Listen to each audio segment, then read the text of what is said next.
Hi friends, అందరికీ నా హృదయపూర్వక నమస్సుమాంజలు. మీ జీవితం మీ చేతుల్లో పార్ట్ 5 రెండవ భాగం. నాలో కూడా నన్ను మారనివ్వకుండా చేసేటటువంటి జడత్వం చాలానే ఉండేది. ఇప్పటికీ నేను ఏదైనా ఒక అంశంలో మార్పు చెందాలని నిర్ణయించుకుంటే నా మనసులో పేరుకుపోయిన జడత్వం అంతా బయటపడుతుంది. నేను ఆలోచించే విధానాల్ని మార్పు చేసుకోవడానికి అది పెద్ద అడ్డంకిగా ఉండేది. అది నన్ను మారనివ్వకుండా నిలువరించేది. కొన్నిసార్లు దానితో పోరాడలేక నేనున్న స్థితే కరెక్ట్ అని రాజీ పడో లేదా కోపంతో విసుగు చెందో నిర్ణయాన్ని విరమించుకునేదాన్ని. ఇన్నేళ్లుగా నేను హీలింగ్ వర్క్లో ఉన్నా కూడా నాలో ఏదో మూల ఈ మార్పు నిరాకరించే తత్వం ఉంటుంది. నేను నేర్చుకోవాల్సిన పాఠాలలో ఇది ఒకటి. ఏదేమైనా నాలో ఈ జడత్వం తలెత్తినప్పుడు నేను ఇంకా మార్పు చెందాలన్న విషయాల్ని తెలుసుకోగలుగుతాను. నేను మార్పు చెందాలి అని నిర్ణయించుకున్న ప్రతిసారి నాలో నుంచి కొంత చెత్తని తొలగించి పారేస్తాను. ఇలా చేసే కొద్దీ నా లోపలి వ్యక్తపు ఆలోచన విధానాలు నన్ను వదిలిపోతాయి. ఇప్పుడు నాలోని పాత అనవసరపు ఆలోచన విధానాల్ని వదిలించుకుంటూ వాటి స్థానంలో కొత్త ఆలోచన విధానాల్ని చేరుస్తుంటాను. ఇలా చేయడం కొన్నిసార్లు కొన్ని విషయాల్లో చాలా సులభం. కానీ కొన్నిసార్లు మాత్రం ఈ పని చేయడం ఒక పెద్ద బండరాయిని చిన్న ఈకతో పెకలించడం లాంటిది. ఏ పాత నమ్మకాలైతే నాలో చాలా బలంగా నాటుకుపోయి నన్ను వదిలిపెట్టేందుకు విముఖత చూపుతాయో ఆ నమ్మకాలే మరీ ముఖ్యంగా నేను మొదట మార్చుకోవాలని గ్రహిస్తాను. ఈ విషయాన్ని నేను చక్కగా నేర్చుకున్నాను కనుకనే మీకు చక్కగా నేర్పగలుగుతున్నాను. చాలామంది గొప్ప మాస్టర్లు సుఖ సంతోషాలతో సర్వభోగ భాగ్యాలతో కూడిన కుటుంబాల్లోంచి పుట్టుకురారు. వారు ఎన్నో కష్టాలతో కూడిన బాధలతో కూడిన కుటుంబాల్లోంచే వస్తారు.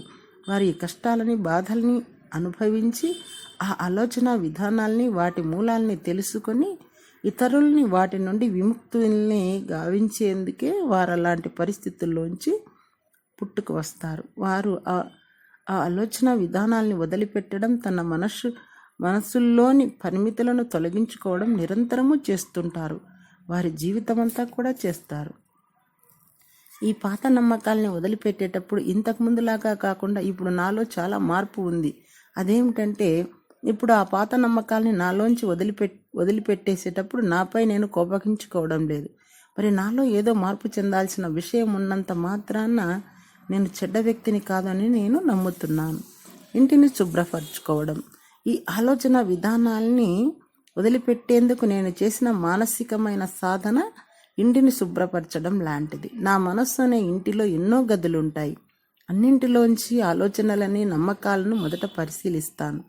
కొన్ని వస్తువులను నేను ప్రేమిస్తాను కనుక వాటిని పట్టిన దుమ్ము వదిలించి ఇంకా పాలిష్ చేసి వాటికి కొత్త అందాన్ని ఇస్తాను. కొన్ని వస్తువులను రిపేర్ అవసరం వస్తుంది, వాటిని సరిచేయిస్తాను. ఇంకొన్నిటికి అవసరమే ఉండదు కనుక వాటిని బయటికి పారేస్తాను. ఇలా చేస్తున్నప్పుడు నన్ను నేను చెడ్డ వ్యక్తిగా భావించటమో లేక నాపై నేను కోపగించుకోవడమో అవసరం లేదు కదా. నేను మార్పు చెందాలనుకుంటున్నానని మీ మనసులో గట్టిగా ఉచ్చరించుకోండి. ఈ వాక్యాన్ని పదే పదే మీతో చెప్పుకోండి. నేను మార్పు చెందాలనుకుంటున్నాను.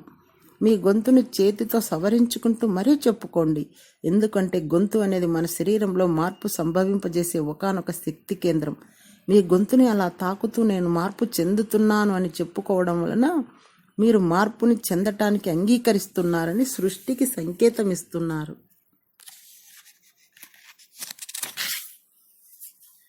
పాత నమ్మకాలు, ఆలోచన విధానాలు మీలో తలెత్తినప్పుడు వాటిని పారద్రోలి మీ జీవితాల్లో మార్పులు సంభవించటానికి అనుమతించండి.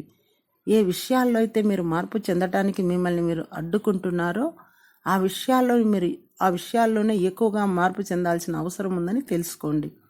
నేను మార్పు చెందాలనుకుంటున్నాను అని గట్టిగా ఉచ్చరించుకోండి. ఈ విశ్వపు ప్రజ్ఞ మీ ఆలోచనలకు, మాటలకు నిరంతరము ప్రతిస్పందిస్తున్నది.